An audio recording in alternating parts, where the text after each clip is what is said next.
You're listening to the Decentered Media podcast with me, Rob Watson. Conversations about community media. Visit decentered.co.uk or follow on Instagram and Twitter at Decentered Media. Hello, Rob Watson here, and my cables are a little bit tied up on themselves. Actually, I've come out to Leicester Cathedral, and there's building work taking place, so you can see the Hoardens just on the other side. I was kind of hoping to present the better view, which is the street. Oops, look at my hair. What have I done with it? That's the problem with wearing a hat. So it's, what day is it today? It's Friday the 13th of August. And it's been a good week. Some things going on with the Leicester Stories project and Decentered Media, which have been really kind of thoughtful and invigorating. Some of the actions really kind of, maybe I could be pushing my head to the grindstone a little bit harder, but that'll come. Anyway, what I wanted to kind of talk about today was some of the following on from the video that I posted the other day, which was about the report on climate change. And I'm reading a very good book at the moment, which I think fits in very well as a response to some of the issues that are going to inevitably come up about that, and the idea of systemic change, and the idea that we really need to look at how we do things and in what way we do things, and particularly my concern is how we use our media to do things and shape the world and the environment and prepare for the future. And so I'm reading a book by Zach Stein, which is Education in a Time Between Worlds, and it takes what we might call a metamodernist view of social development, and it draws on developmental psychology and if you like, repudiates behaviourism and positivism and process management. And he's talking about education as a process where what we've shifted away from is the kind of values of a liberal education towards an economic utility for education, where it prepares us for the world of work and how much we earn. And this is something that's happened over the last 30 years, and so people are measured, people are interrogated in terms of feedback forms. The role of the teacher is really to stick to a script and to regurgitate information and facts, and learning is tested by rote-based multiple choice exams. And the idea of problem solving and independent meaning making is less important within the school's curriculum and the university curriculum. And so it's kind of really a challenge of if we need systemic change in order to be able to cope with climate change, how do we change our mindset? What is it that we do? And I've been thinking about this. I've had a discussion with Ryan, who volunteers with the Leicester Stories work, about phenomenology. And really it's the idea that our experience counts for something, and it is the basis of empirical evidence. So I've been reflecting back on my experience as an educator for over 20 years, and how during that period of time teaching media, one was initially there was this whole wave of introduction of new forms of media, and it was about discovery and pathfinding. So new media, when I started teaching media technology, desktops were, the capability of desktops was improving to the point where you could edit video and audio, and you saw the introduction of things like Adobe Photoshop and Premiere Pro, and Cool Edit Pro was the first audio editing software that we used, which was later turned into Adobe Audition, and then other programs came along. But that was really, kind of having a PC that was sufficient enough to do these multimedia tasks was at that time was new, and I never really valued how that being at that crest of that wave, how unique that was and how much it was a moment in time. Subsequently, you saw the introduction of things like DSLRs, so you could get high quality images and high quality video using very compact equipment. Prior to that, it would have been large scale video equipment that needed a crew with lighting technicians and sound technicians to operate independently. What was introduced with DSLRs was the single operator, and that wave of change filtered through the media industry and the news industry, for example. Now, of course, we've had 10 years of phone-based and mobile computing-based applications where we can sit and why did that go like that? See, where we can sit. Oh, I know where it is. The cable's dragging on it. So we can sit and do things online now through mobile video at very high definition levels, with really great sound, and we can relatively quickly upload it and share it on platforms like YouTube, which is what I'm kind of feeling more confident about doing, and that's, it's kind of really transformational, and that impacts both in the education process and the communications process in different ways.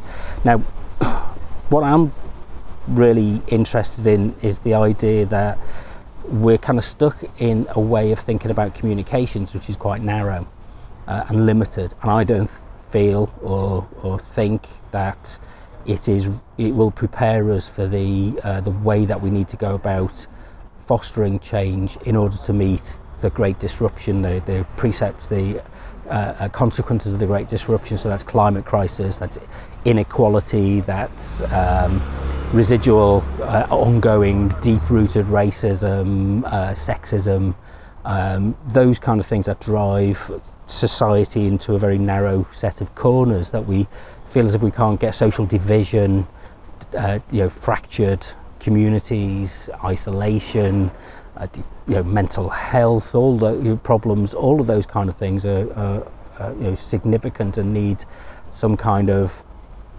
rethinking through. But as was discussed in the last video, was that we don't have time. We really don't. We've just got to get on with this now. And so for me, it's kind of, how do we quickly put in place something which is about driving change and about pushing change down to the lowest level, where it's distributed to the grassroots, to use a fairly corny phrase, rather than it being allocated as part of a strategy by middle managers. And I'm increasingly thinking that there's two things that we need to do. One is to bypass the middle management class, those people who occupy positions in public organisations and in charities and mutual aid groups who manage the process, and push it down into those people. The ownership of the problem and the solutions for the problem will come from those people who are most affected by the problem and have to live with the consequences of the problem. And so we need to push through that, but then also re-educate and retrain people who are in that management class, that middle management grouping, to take on board being activists and advocates for inclusive social change, sustainable social change. So, nobody is a facilitator of somebody else's change. You're an advocate and you are a model of change. And nobody is able to hide in the background behind a strategy, but we're all community development agents. We're all sustainable development agents, and we have to look at all of our practice, and some of us will be better at that than others, and we have to look for leadership and models of how to do this in different ways. And as ever, I'm always drawn back to that phrase that Nell Noddings used, and I think it kind of defines in a deeper way some of the changes that we need to be thinking about, which is that what do we care about and what do we care for? So I care about lots of things. I care about the environment, but to what extent do I actually get off my backside and care for it? And that's the way that we need to be thinking now, is kind of, what is it we're actually actively doing? And I can tell you, I care for my possessions, I care about my partner, I care about my house, I care to some extent for the neighbourhood that I live in, but how much do I kind of care about general things? Well, I care about penguins, but I don't have a penguin that I'm actively looking after or supporting, and that's the shift in balance that we need to be thinking about. And this has to be done on a local and a global scale. So we have to be ready, if you like, not just to operate in a way which is reductive to generalities and principles and ideologies, and this is when the word should is often used. We have to be pragmatic, and we have to use the word can and will. That becomes the driving focus of what we're actually trying to achieve. So, and doing is more important than strategizing. And you learn from experience, and you respect experience, and people will have different experiences and different points of view that we need to navigate and support, and to inculture a sense of discussion around those different experiences where they're shared in a way which is positive and respectful, and treats people as if they are citizens with the right to speak, not just as fodder for journalists to be trotted out because the demands of their profession are that they reduce things to pretty lazy tick boxes. So people's views matter, people's experiences matter, and so we've got to think about this in different ways, in different levels, which comes down to how do we educate people. And what Zach Stein talks about is the kind of the decentralised model, so the kind of post-institutional model. How do we define trust, and how do we define learning beyond institutions? So at the moment what we do is we silo everybody into schools, colleges and universities, when really what we need to be doing is breaking people out into other socially driven, networked, distributed forms of learning which are constantly with us throughout our lives, and takes place in coffee shops and on YouTube and in podcasts and on the radio and through television and in old disused shops and on the street and in sports centres and any cafes, anywhere that people congregate. Learning should be taking place. And I think my observation would be about the post-austerity agenda, which is that kind of build back better, level and up, is that it really is about investing in people. If we can throw £100 billion on a railway line, we can throw that into supporting civic society and mutual society and people, and we can invest in people and the opportunities that people have to socialise and to engage with one another, so that we don't just go shopping or we don't just drive around in our cars, but what we actually do is have an opportunity to meaningfully interact with each other. And I think that's is the kind of crucial distinction of the metamodernist agenda and philosophy, is that it's about meaning. And I wrote in my PhD that I thought that people were goal oriented, and I wish I hadn't put that, although it gave me an opportunity to keep repeating this point, is that actually people are meaning oriented. And so process focused organisations, process focused management isn't going to provide us the solutions, the long-term sustainable solutions for our how we deal with the world. What we need is enrichment, and we need variety, and we need to learn from one another. We need to look at what we value, we need to look at what we're motivated by, we look at how we trust one another, we look at the sense of how we belong, and what those patterns, those cultural patterns are that define our differences. But look at it from a very humanistic point of view, to say that we're encompassed by all of these things and they're part of our culture, but they define us in a way that of how we interact rather than what we are in terms of fixed positions. So we construct our future, and we have to do this very quickly. We can't hang around, and the message that we need to get across is that to bring about meaningful change and to be an organisation or individuals advocates of progressive, long-lasting, sustainable social change, we're going to have to think about how we redefine our communications and how we make it inclusive, and how we make it something which everybody can participate in.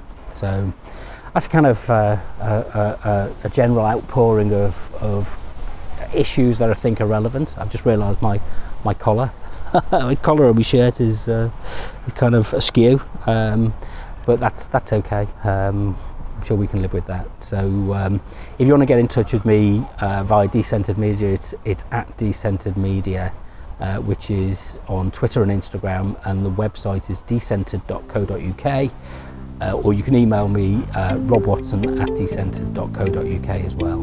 But until next time, thanks very much.